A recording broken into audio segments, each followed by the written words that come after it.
one of his opening work secret. So we have seen him actually switch things up and play the English, play Liretti. But, you know, if they played a Queen's Gambit before, who knows? And if it is Queen's Gambit, what are the opening move we're looking for? So we will look for white pushing his queen's pawn forward and maybe black doing the same. Okay, this knight move is still flexible. We could transpose into the Queen's Gambit. Okay, we haven't though. It's the Grunfeld defense, so no more Queen's Gambit. Black has pushed a pawn on the wing, the G pawn, and that means he's going to put the black dark square bishop now on the long diagonal. So not a Queen's Gambit anymore, but one of my favorite openings. And it's actually a bunch of quick moves, a set of knights and pawns leaving the board. It's actually the exchange variation of the Grunfeld defense. So Chessable, there is a great course by Peter Svidler, maybe the kind of leading Grunfeld expert in chess history. And yeah, I've studied that course in a lot of detail because this is one of the critical lines. White has a great pawn centre, but black trying to chip away at that centre from afar. The black queen on a nice diagonal, the black dark square bishop on a nice diagonal as well. And Simon, you've had some experience here too. Yeah, I've never played the black side of this opening. Again, I think I've mentioned before how I like having the centre traditionally. So I like playing white normally in these positions, having those two strong pawns. I think there was a lot of Kramnik games. Kramnik used to play this as white, this particular system. He's the expert there. Yeah. Expert with white, yeah. And I remember Kramnik was just often would swap the queens off and win a beautiful ending. But they're certainly following theory at the moment with this annoying bishop move, asking the question. It's funny, Simon, actually, until this last rook move, that I've had that exact position against Kramnik himself. Oh, wow. He destroyed me. So, oh, wow, OK. Yeah. If you're looking to learn this position on the white side, Vladimir Kramnik's games. That's, that's the key. I was going to ask you the question, because when I saw this particular opening for black, I was a bit shocked because I haven't really seen Mamedyarov play the Grunfeld. I've seen him play a lot of Queen's Gambit declines, the sharpest variations there.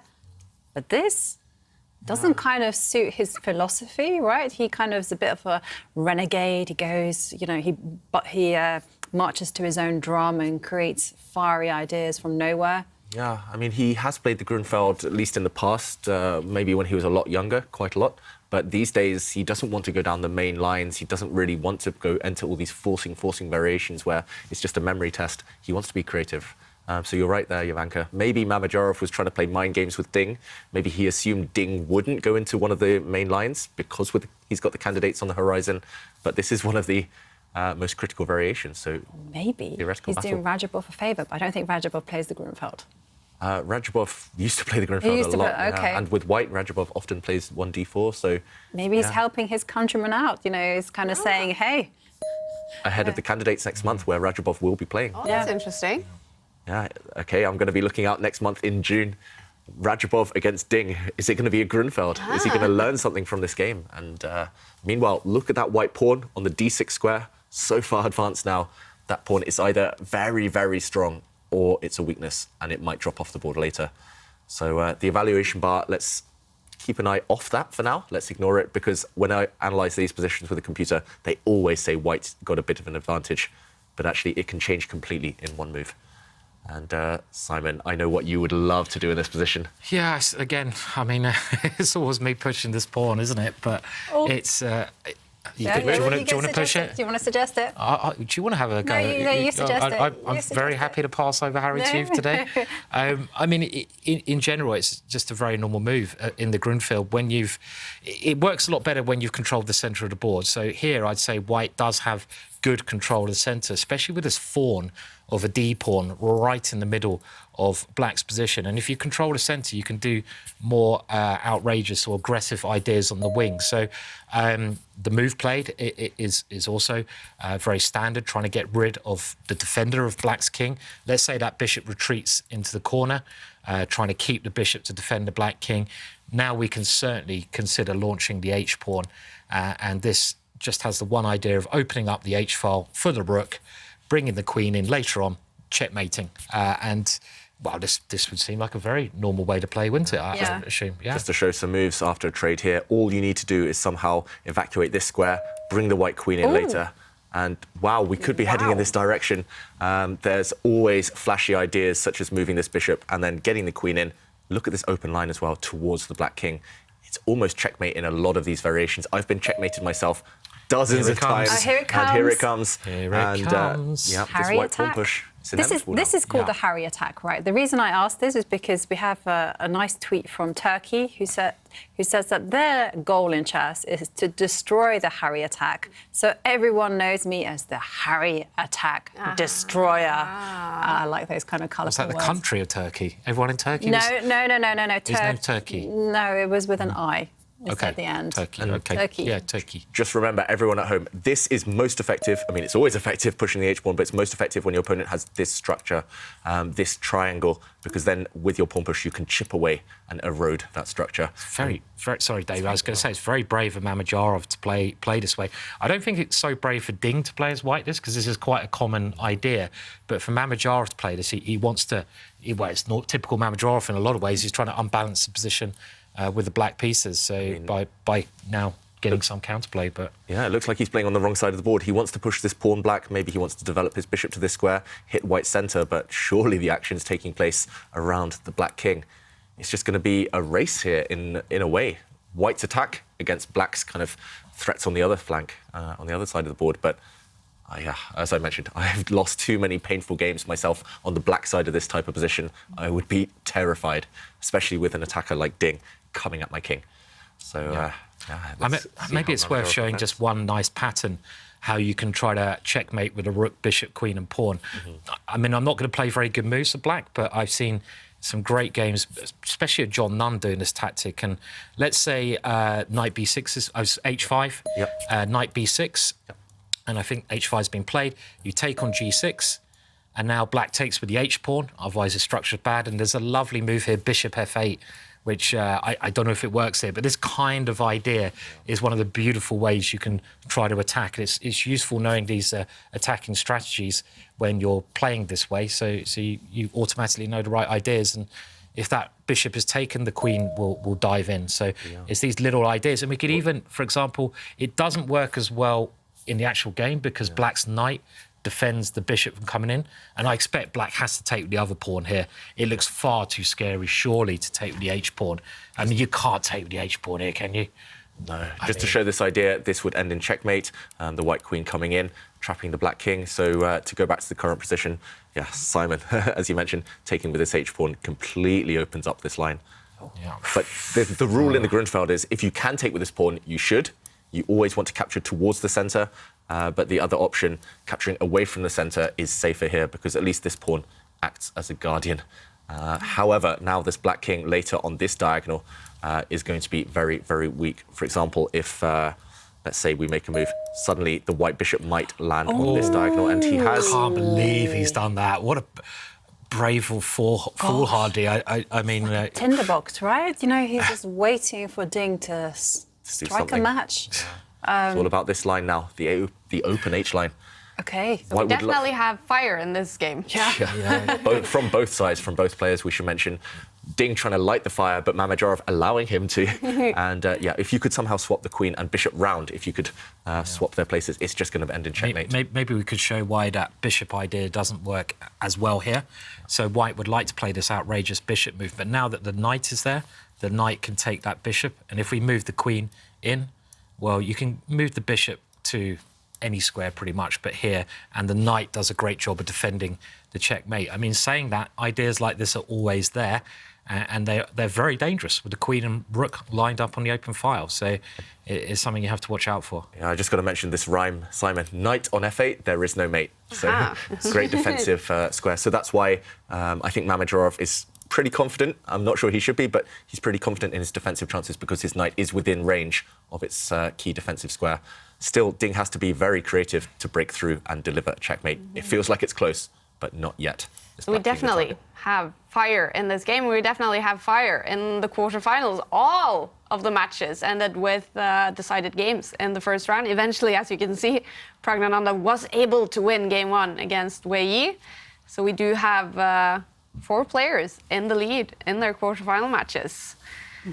Could be a short day if they all decided in 3 games, because that is possible. Best out of 4 rapid games, and potentially, though, also tiebreaks with Blitz and Armageddon.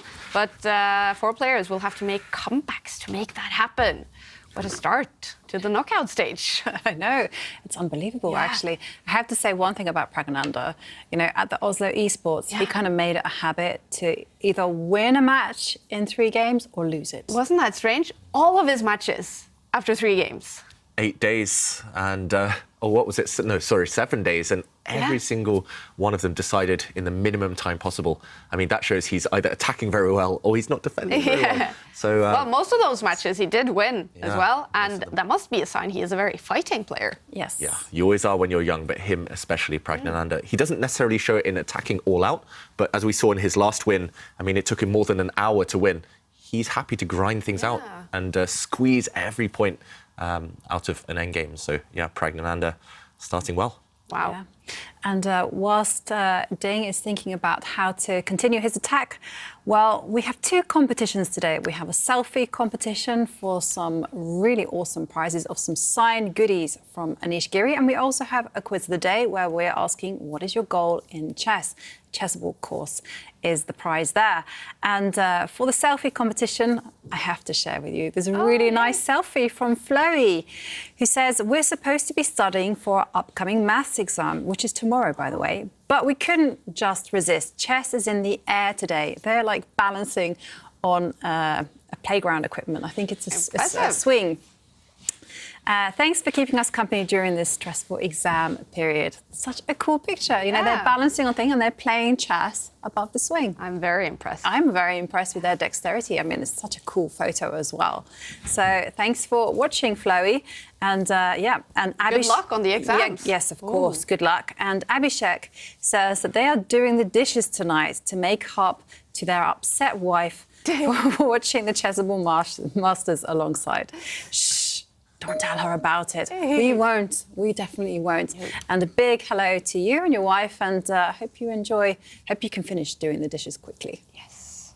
And well, we have a solution from Ding, who's decided that all he needs to do is develop his light square bishop, potentially inviting more pieces into the attack. Yep, so White's bishop defends the key central pawn as well. Black's light square bishop was hitting the white pawn on e4. White defends it. I don't think White's intention is to castle the white king. If you castle the white king, then you lose your rook's kind of open line. Also, he's just not going to castle him. I don't think Ding wants to castle. No, I think he just wants to create a safe square for the white king to slide across to. The white rook is perfect where it is. Yes, the white king is not entirely safe, but it's better having the white rook on the open line if possible. And meanwhile, Mamedyarov continues with his counterplay on this queen side, but it is the wrong half of the board, and the computer hates it. I'm not sure why it hates it, to be honest. It looks like one of the most natural moves in the position. Mamedyarov playing instantly, trying to put pressure on the clock. I mean, could you step up with your king? I was also thinking the queen could just now start manoeuvring around, as in you couldn't do that last move because the white king doesn't have a square. But now maybe the queen can start its journey towards the king side. But yeah, stepping up with the king's very interesting as well, yeah. Interesting. Maybe we can show this to the viewers because right now, Black is kind of threatening this pawn with his own pawn and with the bishop. Whoops, there we go, the bishop in the corner. But yeah, you can ignore it. Why? And he's played it. Yeah, has he played it? Yeah. I think this is the idea of White's last move, because if the black bishop now comes in with check. Well, first of all, you can think about taking it, certainly, but you can also just put your king where the bishop was, which is a pretty safe square, I think. And if that white queen gets to the open Harry file, it's surely going to be an absolute. I mean, just looks like checkmate, basically. Yeah. I mean, this just looks like a very nice demonstration of how to use the H pawn to attack at the moment. Also, the white knight coming in to attack this pawn. It looks almost disastrous for Black. And in the current position, after the white queen did indeed leap forward, Mamedyarov, he's just trying to create chaos. Just look at the clock time for Mamedyarov. It's one of the craziest, wildest positions you will ever see. He's barely spent any time. And he's thrown this pawn forward to attack the white bishop. Firstly, the question is what happens if this pawn is captured? I don't think Ding will even bother with that. It would be so tempting to throw the knight into the position, maybe. Simon, you mentioned the white queen sliding across. So many tempting moves. And it's all about whether the black king is going to survive. I don't think it will, but still some calculation needs to be done. And I was going to say earlier, why bother defending bishops, pawns when you're on the attack? He does keep his bishop safe, take this pawn. And now, I guess Mamedyarov's idea, giving up that pawn for black, is that he can swing his rook across and at least create an open line, some targets here for the black rook. How is Ding going to meet this if the rook does slide across? That is the key question. Is he just going to drop his bishop back, maybe? And again, Simon's idea, if the bishop takes his pawn, just run away with his king to safety. This is one option. Can he try to throw some fuel onto the fire and just move his knight to attack? Yeah, maybe the bishop goes there as well. I'm just thinking. Yeah. Maybe. The white bishop could also slide back with the idea that, yes, you're giving up a piece, but I know Simon wants to get rid of the black bishop, potentially. Yeah, or queen h4 or bring the queen is across. Also very close to just being checkmate with the bishop coming into e7. Yeah. One of these moves. The check, and this king, at some point you can check it with your bishop. Still some work to be done here. It's Maybe bishop h6 is just game over there. Oh, yeah. Simply. Actually, you're right, Simon. The king has no escape squares, so you break down the only defender, you distract it away, and then this is checkmate. I love your idea, Simon. I mean, I just think the white pawn in the middle of the board is such a good pawn as well. I mean, it's you got the king side attack, but you got this D pawn, which stops black's king coming to the middle. It's just another attacking unit. So it just looks very natural to get the queen over, get on the dart squares, just play brutal. Don't waste any time. Don't move the attack piece unless you have to. Why bother moving it? I mean, go for checkmate.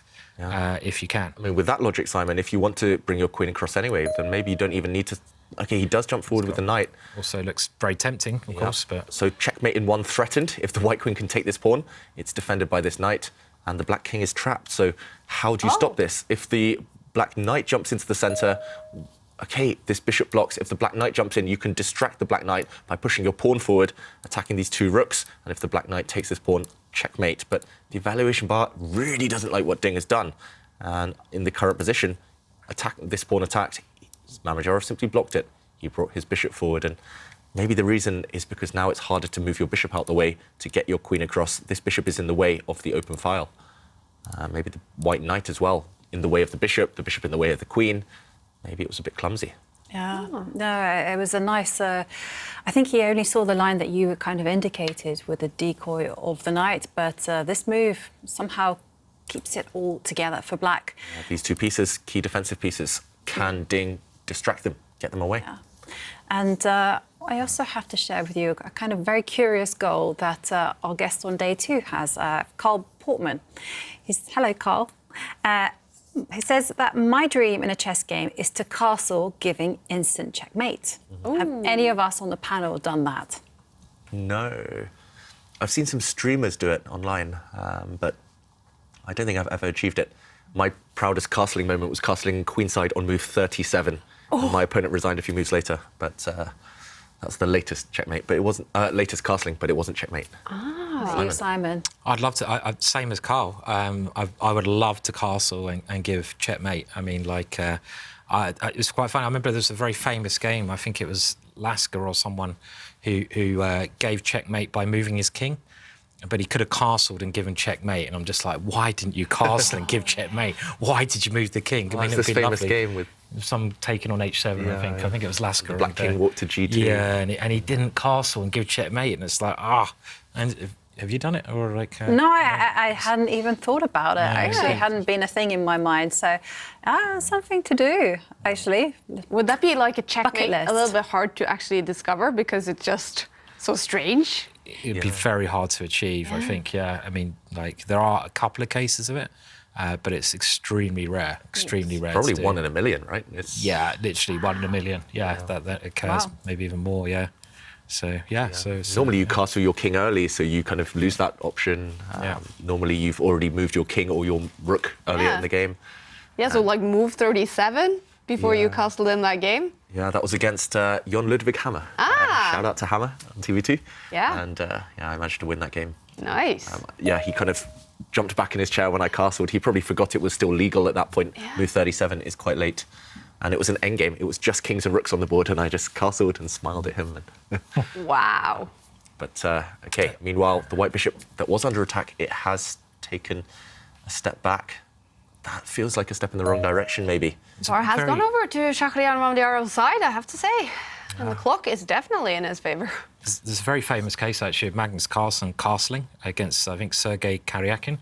And just, it was the winning move. It was a really weird thing where Sergei had a piece on the edge of, but anyway, if we can find that example at some point, it's really worth showing. Maybe one of our viewers can tweet in on that game. Yeah, it's really nice. And back to the game, Black's created loads of counterplay here, loads of counterplay. Yeah. And what's White actually doing now? Can White get that queen over now? That white knight, though, will need to take a step back at some point. The white knight is just in the way. And Ding making a bit of a face on the camera. Look at the clock times. 4 minutes now for Ding, 13 minutes for Mamedyarov. So Mamedyarov clearly taking risks here. He doesn't really care about the position. He's just trying to put pressure on the clock. So, I mean, one idea here, if I was White, I mean, there's no time to back down now. As soon as you start playing defensive moves here as White, you're basically going the wrong way. So can I go queen over to h4? And my idea is to go bishop in front of the black king. This is like the first kind of idea you think of, the most brutal way you can. But does that even work? Maybe it doesn't even work, So, for example... Or it doesn't even... If that doesn't work, I'm not sure... I'm not sure what Black can play here. I mean, there's so many moves. One move I want to play for Black is to kind of cut off the White King's escape. And, for example, if you jump in with your bishop, I'm the first to checkmate you. Look at that. I mean, that's You checkmate with a pawn. Oh, we know what that's called, don't we?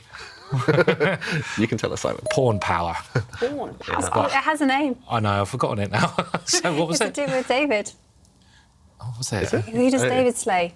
Goliath. Okay. Yeah, David and Goliath. David Whenever and Goliath. a pawn checkmates the king. But actually David and Goliath mate. thinking about it, this is actually a big threat, or it was in the position, because this pawn push, discovered check, traps the White King in the centre of the board. Yeah. That's why Ding, maybe he wanted to go for Simon's idea or something similar, but he knew this White King is actually in mortal danger in the centre. And remember, he doesn't want to castle, because then the White Rook is no longer on this beautiful H-file. Instead, he wants to run away. You can't let Charlie be the pawn star, can you, though? So that'd be really bad. So Charlie the C-pawn. Yeah. The C-pawn coming down. But so now the pawn pushing is no longer a discovered check on this square. The White King is just one move away from complete safety. And, so is White in trouble? Maybe. I mean, if White's attack is Black's got the attack now, maybe. So it could be be really difficult. The question is, what next for Black? For example, you could offer a trade of queens in the centre of the board. That's the first thing that comes to my mind, just because I'm a scaredy cat and I'm worried about the defence of the Black King. If the queens disappear, Black is just safe. Black is probably winning. But again, it just depends on the kind of ferocity and the strength of White's attack. The White Queen will slide across. Maybe Black can grab this pawn, but it depends whether you can kind of get this bishop out of the way and deliver a checkmate somehow. I don't see it, to be honest, at the moment. I don't see how you break through, but it's still double-edged, and we'll see the evaluation bar swing, swing, swing. It's that kind of position. No human can navigate these complications perfectly. It's kind of an imperfect type of beauty that we're looking for here, and hopefully we'll see a checkmate on the board. It's quite likely at this point. Played it. He's gone for it. Makes sense to try to exchange the queens off, because that c-pawn could just win the game, couldn't it? As we've seen in some variations as well. So it just looks like White, the energy in White's attack has kind of gone with the counterplay. And that knight move, that one knight move, just lost all control for Ding. It looks so logical as well, just to throw the knight in and threaten checkmate. But I'm a little bit surprised he did it still, saying that, because Black only had one defence, really, and that was moving the bishop to block the knight, and then Ding slowed down. So why didn't he slow down before playing the knight into that square? It's a bit strange. I think it just happens when you see one attractive line. You kind of get swayed into that, and then you forget about the normal developing move. And, okay, the queens are off the board. No more checkmates. No. Yeah. But, okay, Ding still has a very powerful pass pawn. Yeah, I've got to disagree as well, Jovanka, earlier. I think Ding is too good to just look for one-move threats. I think he was just flustered psychologically by the clock times, by the practical. I mean, Mamedyarov playing instantly every move. Bang, bang, bang. Maybe Ding assumed Mamedyarov was still in preparation or something. And then he just, he lost his attack, and now he is the one fighting for the draw. Wow. What a game. Yeah, it's actually level material after all of those fireworks.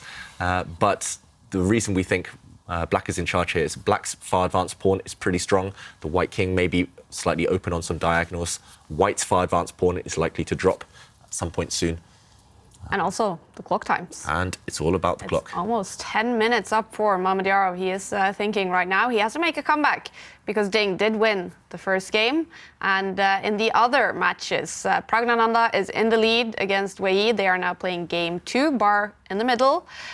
Anish Giri is in the lead, winning game 1 against Arjan. So Arjan with the white pieces here in game 2, fighting for a win. And David Anton, the bar is slightly over to his side in game 2 against Magnus. Magnus did win game 1 in that one. And remember, best out of 4 rapid games to decide each of those quarterfinal matches. And if Magnus does win that match, he will meet the winner of this match in the semi-finals. Oh, Yeah. Carlsen against Ding, world number 1 versus number 2, maybe. But Mamedyarov and David Anton will have something to say about that. Absolutely. And, okay, Mamedyarov thinking for a while. Black's pawn is under threat from the 2 white rooks. Both the white's rooks now eyeing up this c3 pawn. Okay, he doesn't try and defend it. He just moves his own rook across, trying to deal with white's pawn. So is that pawn now dropping? Yeah, we could see a trade of both of those very far advanced pawns. Black's c3 pawn, white's d pawn. But you know, David, White has to be slightly careful because I'm just looking at that piece on the bishop on the h6 and doesn't have too many squares. And my spider senses are telling me, well, you know, maybe the knight can come and attack the bishop. And for example, if we do see white get greedy and gobble up this piece, then the black knight can move, hitting this bishop and also hitting this rook. It's still very complicated. I mean, for example, the white rook can swing back this way, put some pressure against the black bishop. But it does feel... Oh, actually, here there's a knight fork. Oof. Yeah, looking for checks in every position. We all fall foul, and we all forget about that. So, yeah, you're right, Jovanka. Maybe a bit of a trap in the position. If white can't go safely and grab this pawn, then his own pawn is just dropping on the next move. And it's definitely Ding with his backs to the wall here. I wasn't sure why Ding didn't play f4 last move. There might be a reason, but I'd love to get my pawns guarded in the centre of the board. So can I just play f4 here? Yep, throw this pawn forward. Let's say your knight does move. I mean, there's other options. And now, if I can play my other pawn, this is like the ideal setup. If I can get this as white, I'd be like, I must be winning now. Yeah. You know, this defends everything and attacks. So maybe this is the way to play. Maybe this is... Keep going forwards. Yeah, it's very risky, but it's very tempting, and it could well be very strong, as you mentioned, Simon. He needs to play something, though. Ding down at 1 minute, and we're expecting this pawn push, because simply what else? Kick away the knight. You do have to worry about maybe black's bishop coming to the side of the board with a check. You have to worry about a few other things here. For example, the knight going and capturing this bishop immediately. Lots to calculate, but Ding has to move 1 minute now against 10. Yeah. He's in big trouble in practical terms. He needs to find the right moves, though, to stay on the board. Yeah, I think, and when you go into this kind of thing as well, it's like you know, the energy, it's like so critical. In some positions, you can maneuver around a lot slower, but when you get to something like this, every half a tempo makes the world of difference. So creating threats becomes so much more important than when you have a lock structure. So f4 seems very logical. It creates a threat. It keeps the tempo going. So I'd be amazed. What's his time? Under 30 seconds. Okay. Okay, it just dropped to 0. I think that's not quite correct. I think he still has a few seconds here, Ding. What is happening? Has he frozen? He needs to make a move. He needs to push a pawn. He needs to do something. But he's just flustered. He's not comfortable, is he, at all? What is his time? I mean, Has he lost on time? Just before this happened, he had around 30 seconds left, so I think he still has a few seconds, but he needs to move in the next few moments. He needs to make a move. And he's looking very flustered. Yeah, he was looking up to the clock a few moments ago, his eyes darting to one side. Could it be technical issues? Has he still not moved? It must be some technical issues, because... If he gets disconnected under 30 seconds, I think he loses the game. He does. Yeah. But you can see from the camera, or maybe he has Because it looks like he's thinking about the game. Yeah. Right. Doesn't it? Yeah. So it looks like he has more than 30 seconds. But we did see something on Mamedyarov's face there. Yeah, look at that. It looks like he's still playing, yeah. Yeah, he definitely brought up another screen there. We saw the light change on Mamedyarov's face. So maybe he's asking the arbiter, you know, what's happened? My opponent's disconnected, or the move hasn't come through. We can still see him on the camera, though. He's still but moving. sometimes this happens, you know, that the webcam somehow stays on, but the internet connection But goes down. But you probably wouldn't be looking this calm, would you, if you just disconnected, surely? I mean, he's still looking like he's concentrating on the game there. I find that sometimes online. I've made the move, and assuming my opponent's thinking, and next thing it's like, oh, you lost on time. Yeah. So maybe he's made the move, waiting for Mamedyarov to move, but he's lost. Possibly. Wow, this is dramatic. What is happening with Ding Liren? Is he thinking about a move, or is he looking over a game that he has lost on time or on technical issues? It would be such a shame for the game to end in this way. There's still many, many twists and turns ahead, on the board at least, and it's just all about the clock, all about the internet connection. I mean, it would be a pity because this is such an interesting position and it's been such a great game for it to end this way. I really hope that doesn't happen here. There is history here. On the Magnus Carlsen chess tour 2 years ago, Ding did lose one game in the balance by disconnection. And we saw Magnus win a Fair Play award by giving back the next game, just resigning after a few moves because he didn't want to win in that way. I mean, I think here it would be, let's say, hypothetically, that Ding has lost on time. I don't think if you're in Mamedyarov's position, you'd want to give the next game back because it's probably the best position Mamedyarov's got all game. So it's like, oh, hang on a minute, I wanted to win this position anyway. Exactly. It depends, but we're just waiting to see what's going on at the moment because Mamedyarov now is not looking at the screen anymore, but Ding is. So it's really peculiar, the situation here. Maybe Ding has been in contact with the arbiter. He knows that they'll try and reset the game, reset the times, reset everything, and he's trying to use these few moments to study the board, but Mamedyarov just looking away and very confident. I don't know, I'm just looking at the body language and I'm thinking Ding is oblivious. Yeah, I think he's waiting for Mamedyarov to move, maybe. I think he's just made his move and he's waiting for, like you say, and Mamedyarov is like, hey, what's happening? He's typing now. He just typed something, Ding, to the arbiter. Right. Oh. We are waiting for updates on what is going on. Is this game still being played? Has Ding lost on time due to technical issues? Are they still playing? What's happening? What is happening? It's going to be so hard to refocus on the game. Okay, he has made a move. So it looks like there was a disconnection, but he's been given his time back. He's at 36 seconds, Ding. Still not a lot of time, but it's your move, Simon. I think it had to be played, right, this move. And what's the rule then? So if you disconnect under 30 seconds, then you lose? You have 30 seconds to reconnect. And if you don't manage to reconnect... Right, so you could have done it with a couple of seconds there, or spare. But it's kind of like if you don't manage to reconnect in 30 seconds, the problem is if it takes you 2 minutes, you only lose 30 seconds when you rejoin the game. And if you have less, that's it. Okay. Yeah, don't have it looks like it's game on anyway, which is good. Yeah, but this must have been... Oh, you've been looking at Ding's body language. He's not comfortable at all. The position as well is super complicated.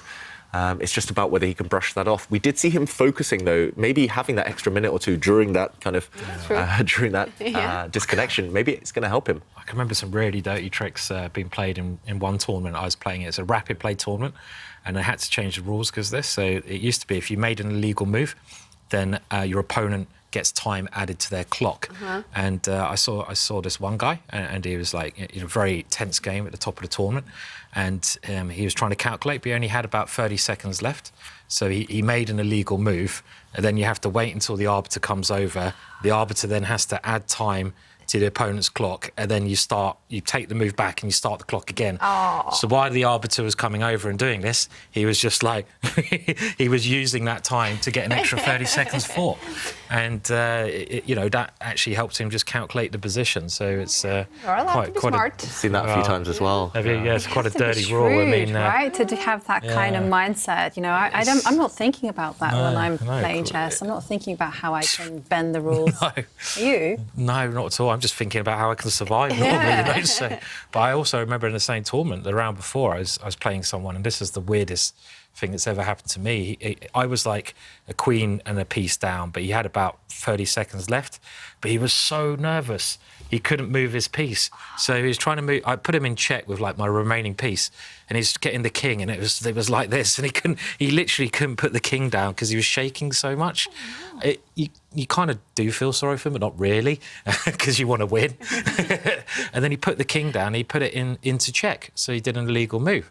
So the arbiters came over, they gave me the extra time, they put the position back, and you know what he did? So he had to replay it.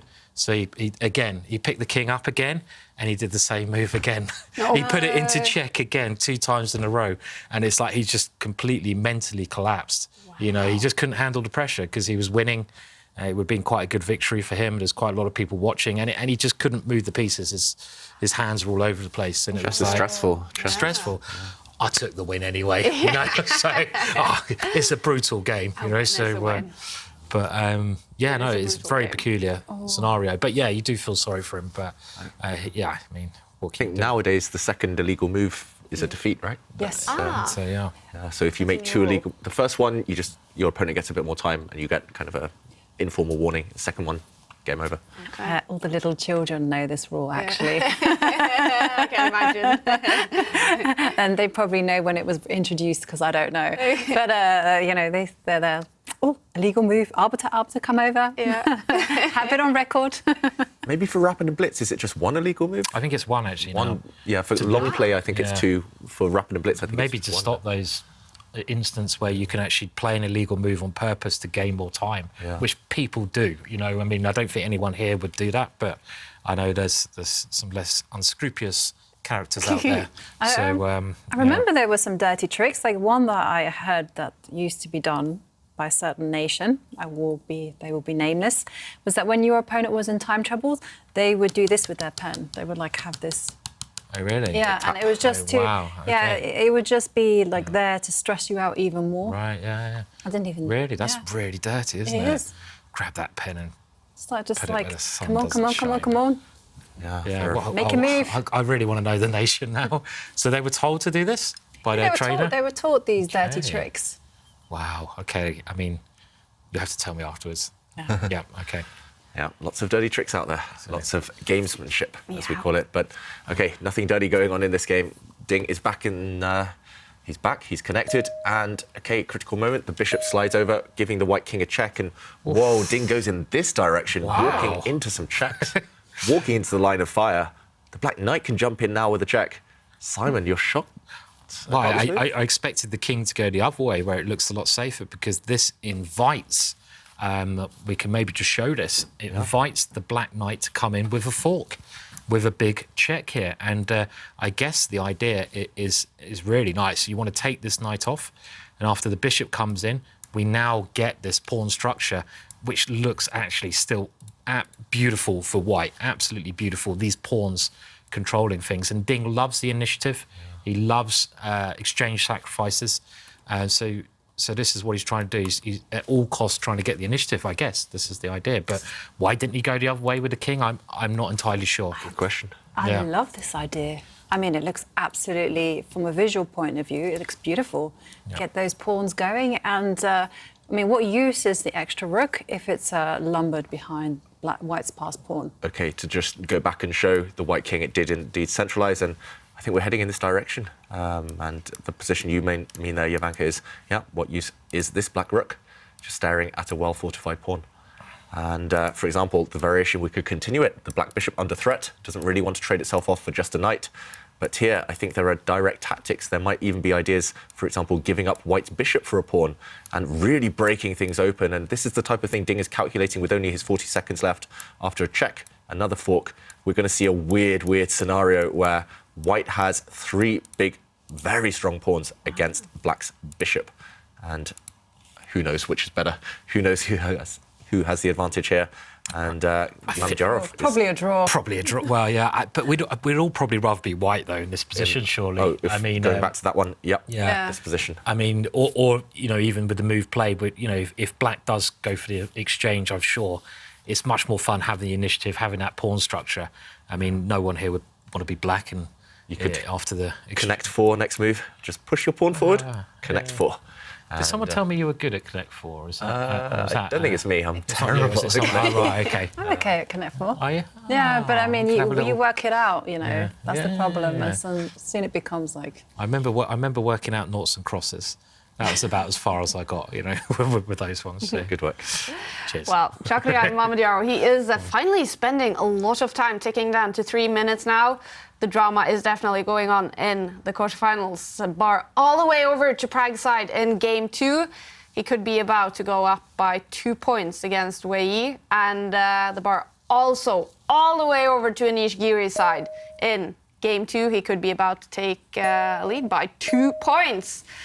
And here, we do have some moves. We do have some moves, and okay, that variation has happened, and black has just given up a piece.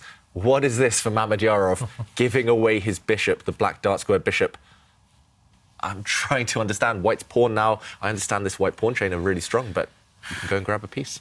I mean, if anyone's up for the craziness challenge, it's Mamedyarov, and he's kind of proven that here. And White doesn't want to take that bishop because it will ruin those lovely pawns. Yeah. He prefers those pawns. It reminds me of famous this game Pogolevsky did with some crazy pawn rook sacrifice in the Botvinnik, going a bit deep there. But it's the same idea. Those pawns are actually worth more than a piece.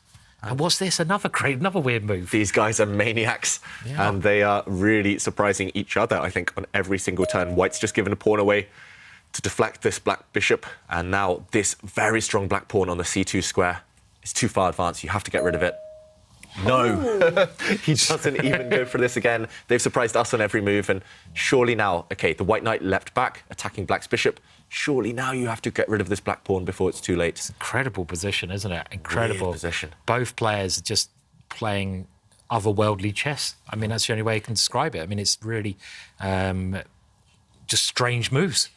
I mean, I don't even know what to say about it. But I'm going to ask a kind of bringing it back to the position. I mean, White has to get rid of that pawn. With the rook or the bishop? I think you've got to keep the rook. That's what my vibe is as well. But I then, on the other hand, I'm a little bit worried that black's rook is also going to get active. And I mean, I'm still looking for checkmate here if I'm White. I still want to get my rook to the open H file and checkmate. I mean, this is one thing Under 10 seconds, though, for Ding. Oh. Does he keep the rook on the board? How does he keep the rook on the board? That is the problem. I mean, bishop, if he goes bishop, 2 take seconds. 1 second. Has he moved? Okay. Oh, he's going. He's not taking that pawn. No, he's trying to trade off the dark square bishops. He wants to get the white knight into the f6 square. OK, we'll see a trade. White's going to recapture, I think, with his pawn. There we go. So he has broken his pawn structure, but the white knight is threatening to leap into the f6 square with a deadly check. Black's king has to move at some point. I mean, one thing that's very handy for for black here is that the rook goes into the corner. Black can push the pawn, queen, and divert that rook. So, I think Mamedyarov's over the worst. I mean, I think he's winning. This. Is he I think winning? he's winning. Just to show Simon's really important point there, the rook coming across, this actually threatens to come up and at least force a draw with a series of checks against the black king. But black can trade a set of rooks here by pushing his pawn. He doesn't even need to be honest. He can maybe even bring his rook across, challenge for the open file, and I think Ding's in big trouble. He's trying now, instead of bringing his rook across, instead of bringing the white rook, he's trying to push his pawn forward. He's hoping that the black rook lands on a bad square and that there might be a knight fork, a check, and hitting this rook at the same time. But I think if you choose any other square for black, this isn't actually a threat even because this white pawn is pinned. But yeah, for example, if you move your rook to a good square, is that just game over? Is that winning? Yeah. And it's because of that trick that you highlighted. As soon as the white rook moves, well, the pawn promotes itself. Yeah. And for example, here you could see, oh, white gets a rook, but suddenly black makes a new queen and checkmate. So it is that the C pawn's been the absolute. I don't know if it was the B pawn. I think it started as the B pawn. Has been the star of the show. But I have to say, like, this is such brave play throughout by Mamedyarov here, because he played this opening. It was probably a bit dodgy, but fortune has certainly favoured the brave in this game. Okay, he does play this move, but just as I was talking there, I did notice maybe a small trick that I had missed. So after the white rook comes across, now if black does bring his rook across, there is a nasty check. Actually, this doesn't work either. You just take with the black rook. Maybe a knight check as well. It's still a bit complicated, hitting the black king. Ooh. In the current position. Maybe we can see the Stockfish suggestions here for moves, because what does black do? This is actually a bit of a threat now. And, OK, there are 2 winning moves, and both of them... Oh, sorry. I like how many times you get to get a bishop, and why is that stronger than getting a queen? I know. Okay. We do see that move, Simon. We do see a promotion to a queen in the end, and after a set of trades here, the black king coming back, this pawn is about to get rounded up, and in the current position, black is winning because his rook can get active. This pawn is dealt with by the black king, and now his rook is going to enter the game and should be winning now for black. Still some work to do, though. Wow, what a game. What a game by Mamedyarov. Yeah. I mean, let's not write Ding off yet because there've been so many kind of, it's been a roller coaster. There've been so many twists and turns. But the clocks, though. Ding is under the minute. Mamedyarov still has more than 2 minutes on the clock, and the bar is loving it for him to make a comeback in the match. Yeah. And he will be making a comeback as long as he can either get the black rook active or get rid of white's very far advanced pawn. So I think the black bishop as well could maybe go on a journey at some point to go and remove white's d7 pawn from the board. Maybe some chances. I'm imagining the white king going after black's a pawn, that lonely pawn on the side of the board. If white's king can run and kind of sprint over, grab that pawn, then white does have a potential pass pawn of his own. Some calculation to be done for the Azari. And Anish Giri, he has now also won game 2 with the black pieces against Aryan Tari. So that means Anish in game 3, then starting in 15 minutes, he will only need a draw. That's going to be a must-win situation for Aryan with the black pieces. It's looking really good for Anish, still unbeaten in the tournament. Yeah. Yeah, didn't lose a single game in the preliminaries. He eventually also won the preliminaries. On fire. He must be closing in on 2,800 in the tour ratings. That's a good point. Because he was 27.77 going into today, and now he's won 2 games in a row. And Aryan was 27.10. Yeah, that's impressive from Anish Giri. I will check with Ty. Man of the moment. Yes. And, OK, what is Mamedyarov thinking about? He's about to drop under 1 minute. I don't see where the black bishop moves. The black king is on its ideal square. You have to move the black rook, I was going to say, but that's a really deep one. Sophisticated move. Black's pawn pushing to a light square. Slightly surprised. I guess black's idea is to bring his bishop down to the f1 square and protect black's pawn far, far away. But now the white knight reroutes. This is not over, I don't think, because that pawn that white's got is incredibly strong, and I think Ding's manoeuvre of bringing the knight out of there, it gives it many more potential places to go to. This is to my eyes is still game on, actually. I don't think it's over at all. I really don't like this bishop manoeuvre. It just I think you're like just getting the rook out, David, like you said, would just seem so much more natural, right? Yeah. So you would have gone behind, attacked all of the white pawns, but OK, now Mamedyarov. OK, this is really not clear anymore. No, who's winning here? Yeah, look at this. The white a pawn is going to start racing up the board. Yeah, I mean, I maybe prefer to be white here, even. I mean, much easier to play for white, at least. You've got to get the rook out now, haven't you? Is there anything else? You can't take the pawn, can you? I mean, that's just losing, I was thinking that the black king probably has to re-maneuver itself over to the c7 square, so the king kind of controls some of its the white king's entry points. And it takes so long, though. Black needs to move the rook, move the black king around 2-3 moves. You have to move the do rook something, out. right? Surely you have to get the rook out now, as you say. Yeah, you have to get the rook out. But this is a perfect scenario for Ding because he only has one plan: push the white a pawn up the board. Queen. Make it queen, and the white a pawn promotes on a light square, same colour as your bishop. I mean, I definitely prefer to be white now. I mean, I have to do some calculation especially first. Especially if neither side have time to calculate. It's easier to be white. OK, finally, I think belatedly the black rook enters the game, and here we go. The pawn pushes. Mamedyarov lower on the clock now, and he checks the black king forward. Why does he do that? Helping the white king, forward. I don't know why he's pushing the king up the board there. Very strange decision. And as you say, it's just white's plan with little time. So easy. Push the a pawn, use the king, use the bishop, queen. Simple. Black has to think, have I got time to take a pawn? Do I move the king around like Ivanka said? I like that plan. I think that's a good try. But there's many more options that black has to think of here. So he's under half a minute. Yeah. This has gone horribly wrong at the end of this game for Mamedyarov so far. From my experience with time trouble as well, it's always the one who hasn't been in time trouble during the game. As soon as they drop low on the clock, they panic. Mamedyarov has had 10 minutes for most of this game. Ding has been down, playing at 30 seconds the whole game, pretty much. So he's used to it. Ding is in the zone. He's in the rhythm. Mamedyarov clearly isn't under 5 seconds now. Wow. What is his move? OK, and he's gone for my plan, but now I think he's wasted time, by giving checks here and there. Very slow, isn't it? And now I do think my plan is unfortunately too slow. How do you stop those pawns? And he's given another check. He's helping the white king forward. The king's... I mean... the white king now can move forward. It can choose 2 different directions. Do you go to the C file? Do you go to the A file? You go to the C file. Well, then there might be a rook e4, maybe. You might be able to grab I know that doesn't work either, does it? So you're right. Entering. No, you're right, Ivanka. Just go here. I don't think you can stop the pawns.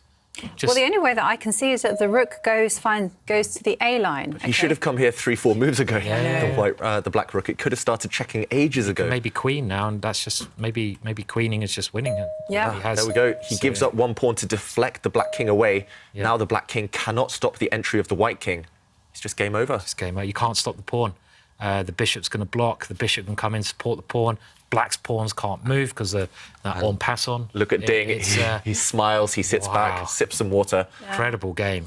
Pure panic from Shakria. I think... I love those games, though, Ivanka. I mean, just because they're so exciting, right? I mean, like... they're human, right? To err is to be human, but... We should explain why white is winning. Now black has to give up his rook for the white pawn, and the white bishop... All of black's pawns stand on the light squares as well. White's bishop will eventually win them, and there we go. We have a result. Wow, what a crazy game. Mamedyarov, he was almost about to make a comeback in the match, but it is another win for Ding, and that means in Game 3, starting in 15 minutes, Ding needs a draw to be ready for semi-finals. That's going to be a must-win for